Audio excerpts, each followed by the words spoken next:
গতকাল যে এজেন্ডাটা আমরা উত্থাপন করেছিলাম এটা ছিল মূলত গণভোট এবং গণভোটে সংস্কারের যে প্রস্তাব গিয়েছিল এর আলোকে যে পরিষদটা গঠন হওয়ার কথা সেই পরিষদের সভা আহ্বান সম্পর্কে এটাই ছিল মূল নোটিশের বিষয়বস্তু। এক পর্যায়ে মাননীয় স্বরাষ্ট্রমন্ত্রী একটা প্রস্তাব এনেছে। এই প্রস্তাবে আমার বক্তব্যে আমি রেসপন্স দিতে গিয়ে বলেছিলাম, যেহেতু আলোচনাটা হয়েছে সংস্কার পরিষদের উপর, যদি এইটাকে কেন্দ্র করে কোনো কমিটি, বিশেষ কমিটি গঠন হয় তাহলে আমরা ইতিবাচকভাবে সেটা ভেবে দেখব। এবং একই সাথে বলেছিলাম যে সেখানে সরকারি দল এবং বিরোধী দল থেকে সমান সংখ্যক সদস্য নিলে এটা অর্থবহ একটা কমিটি হিসাবে রূপ নেবে বলে আমরা বিশ্বাস করি। যেহেতু আমরা এখানে এসেছি সংকট নিরসনের জন্য, সংকট তৈরির জন্য নয়। এর উত্তরে তিনি তার কথা বলেছেন। আমার বক্তব্য যেহেতু আগে হয়ে গেছে, বিষয়টা আমি ক্লারিফাই করলাম। কিন্তু যেহেতু এটা জন আকাঙ্ক্ষার বিষয়, গণভোটের বিষয়, প্রায় 70% মানুষের রায়ের বিষয়, আমরা প্রত্যাশা করেছিলাম যে আপনার মাধ্যমে প্রতিকার পাব এবং সিদ্ধান্তের জন্য আমি আপনাকে আহ্বান জানিয়েছিলাম। কিন্তু কোনো সিদ্ধান্ত হলো কিনা আমি বুঝতে পারি নাই। এই বিষয়টা আপনার কাছ থেকে আমি স্পষ্ট জানতে চাই। ধন্যবাদ মাননীয় স্পিকার। মাননীয় বিরোধী দলের নেতা, কালকের প্রস্তাবটি ছিল একটি মুলতবি প্রস্তাব। এটি আমার অনুপস্থিতিতে গৃহীত হয়েছিল। বাংলাদেশের 53 বছরের সংসদীয় ইতিহাসে মাত্র 3টি মুলতবি প্রস্তাব গৃহীত হয়েছে। একটি জনাব আনোয়ার হোসেন মঞ্জুর, অপরটি ছিল গ্রেনেড হামলা সম্পর্কিত, আর একটি ছিল নুর ইসলাম মনির কোস্টগার্ড সম্পর্কিত। বছর পর বছর চলে যায়, কোনো মুলতবি প্রস্তাব গৃহীত হয় না সংসদে। তারপরেও প্রাণবন্ত আলোচনার জন্য ডেপুটি স্পিকারের সভাপতিত্বে মুলতবি প্রস্তাবটি গ্রহণ করা হয়েছিল। এই আপনি জানেন যে যেই সমস্যার সমাধান আইন প্রণয়নের মাধ্যমেই কেবল করা যায়, সেটি নিয়ে মুলতবি প্রস্তাব হতে পারে না। তারপরে উদারভাবে বিরোধী দলকে কথা বলার সুযোগ দেবার জন্য এটি গ্রহণ করা হয়েছে। আরও একটি আমি বলতে চাই, এই সম্পর্কিত আরও একটি মুলতবি প্রস্তাবের নোটিশ আজকে আমরা বিবেচনা করব। আপনাদের মধ্যে যদি কোনো কথা বলার বাকি থাকে, আমি বলেছিলাম যে বাকি কথা হলে আগামীকাল হবে, আজকেও আপনারা যদি প্রয়োজন হয় সেই নোটিশটি সম্পর্কে যখন আলাপ আলোচনা করব, আপনাদের আরও যদি বক্তব্য থাকে, কথা বলার অবারিত সুযোগ আপনারা পাবেন। এটি একটি জাতীয় সমস্যা, যত গুরুত্বপূর্ণ বিষয় আছে আমরা আশা করি ট্রেজারি বেঞ্চ এবং বিরোধী দল মিলে খোলাখুলিভাবে কথাবার্তা বলে সংসদে প্রাণবন্ত আলোচনার মাধ্যমে আপনারা সিদ্ধান্ত নেবেন, সেই সুযোগ আপনাদের রয়েছে। এটি মহান হাউস অব দি পিপল, আপনারাই ডিসাইড করবেন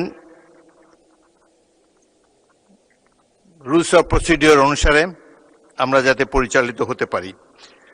তো আমি বলেন। প্রতিকার চেয়েছিলাম।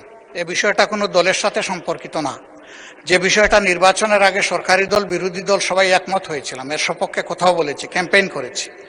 আমরা প্রতিকার যে পেলাম না, এতে আমরা না, এতে দেশবাসীর তাদের রায়ের প্রতিফলন হলো না, মূল্যায়ন হলো না। আমরা বিরোধী দলে বসে এই অবমূল্যায়ন আমরা মেনে নিতে পারি না। এই জন্য তার প্রতিবাদে আমরা ওয়াক আউট করছি। মাননীয় বিরোধী দল নেতা, আপনি আমার বক্তব্য তো সম্পূর্ণ করতে দিলেন না। আমি আপনার পুরো বক্তব্য শুনেছি। আপনার ওয়াকআউট করা আপনাদের অধিকার, কিন্তু আমি বলতে চাই যে আজকে একটু পরে আরেকটি মুলতবি প্রস্তাব বিবেচিত হবে। সেখানে আমার মনে হয় যে আপনি আপনাদের প্রশ্নের উত্তর পেয়ে যাবেন এবং সেখানে মন খুলে আপনারা আরো কথা বলতে পারবেন। সুতরাং আমার অনুরোধ হলো আপনারা ওটা শোনেন, তারপরে যদি ওয়াকআউট করতে পারেন প্লিজ ফিল ফ্রি। তবে প্রস্তাবটির ভাগ্য কি নির্ধারণ হয় সেটি আপনি দেখার জন্য একটু অপেক্ষা করে দেখতে পারেন। বিরোধী দল নেতাকে মাইক দেন। হ্যাঁ, ওই নোটিশটাও আমাদের নজরে আগে কিছুটা এসেছে এবং আমরা মনে করি যে মূল নোটিশকে চাপা দেওয়ার জন্য ওই নোটিশটা সামনে আনা হয়েছে। এই জন্য দুইটার প্রতিবাদেই আমরা এই সংসদ থেকে আপাতত মাননীয় বিরোধী দলের নেতা, ধন্যবাদ মাননীয়। নোটিশই তো উত্থাপন হয়নি, আপনি কি করে বুঝলেন কোনটা চাপা দেওয়ার জন্য এটা করা হচ্ছে?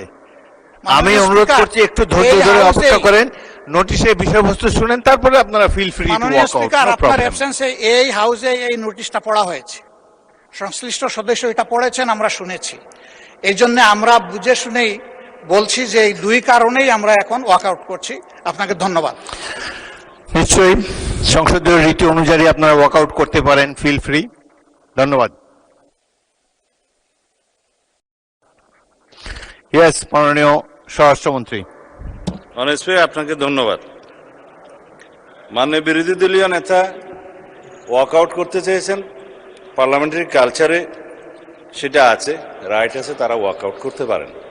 কিন্তু যে কথাগুলো রেকর্ডেড হয়ে গেল তার বিপরীতে আমাদের বক্তব্যটা 1-2 মিনিট রেকর্ডে থাকা ভালো।